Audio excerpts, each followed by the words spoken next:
You're up for anything, aren't you? I am up for anything. I think I am. I don't think there's anything like it. It's probably my addiction.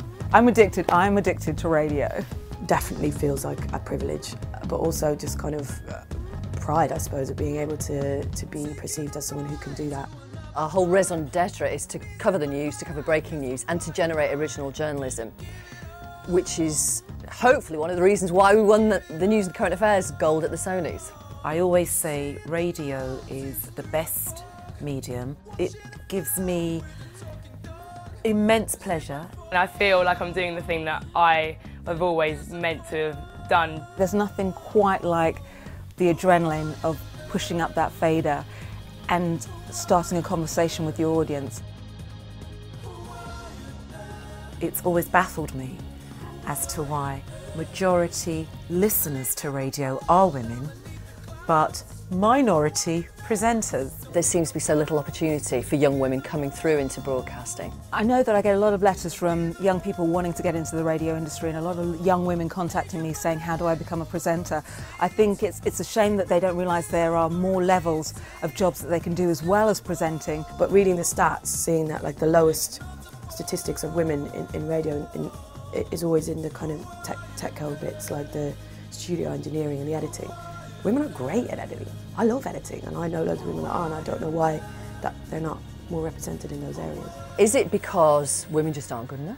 Is it because we don't push ourselves enough? Is it because we're not clever enough? Is it because radio bosses are really conservative?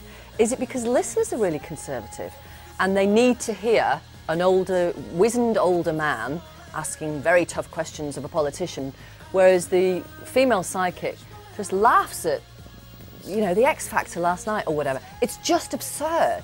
Oh my God, working with Trev was amazing. Looking back, I feel especially grateful to him because it must have been a pain in the neck.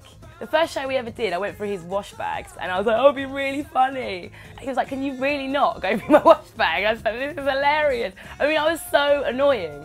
It went from me fighting to be able to cover the breakfast show solo to suddenly getting my own show. And I do feel the response, like the right type of people come up to me in the street and go, I love your show. They're people that look like they could be my mate, and our figures are up. It's the highest it's ever been in the afternoons and one extra, so it's all right. When I wake up in the morning, I do not wake up with headphones. I do not wake up in a studio.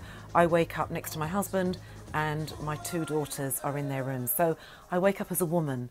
I wake up as a real person, and I try to bring that across on Magic. You know, nowadays in the world of radio and of specialist music, people don't really need radio. They have Spotify, they can go and find their own tunes, but the reason why radio, I think, is good because they believe in a personality and they believe in their tastes and they trust them. It doesn't matter whether I'm a woman or the team are women mostly or not. We are journalists before anything. And at the moment we've got a great young raft of new women coming through at Capital that are brilliant producers, and they started making the tea like most of us have done in the industry and are now brilliant producers within the station, and that's a change I've seen in the last few years.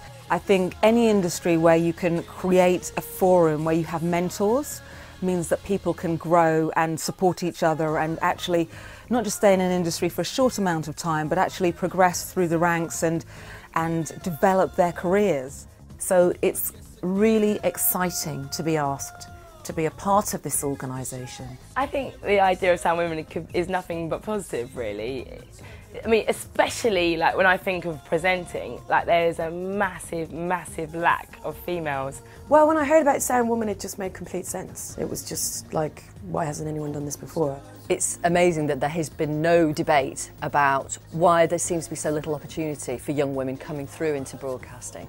So if it can start an intelligent debate around that, that would be brilliant. I don't think it's, you know, a big group of raging feminists going, rah. I mean, obviously everyone's probably feminist, but it's not about like men are crap and women are better. It's just about equality and women getting the same opportunities and pay that men get in radio. Makes complete sense. Yeah, bring it on, why not? Yeah, cool. And once those role models are out there and young women realise they can be a producer, an editor.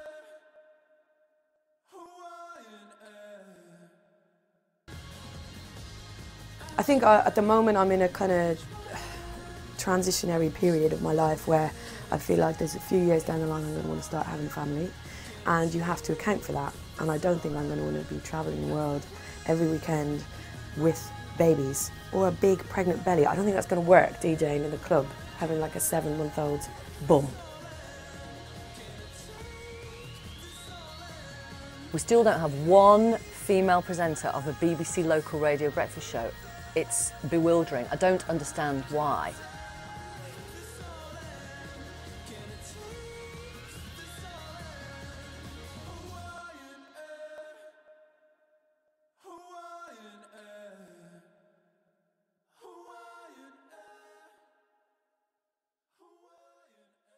Would you care to comment about ball breaking or not? I mean, do you think that that's true or not?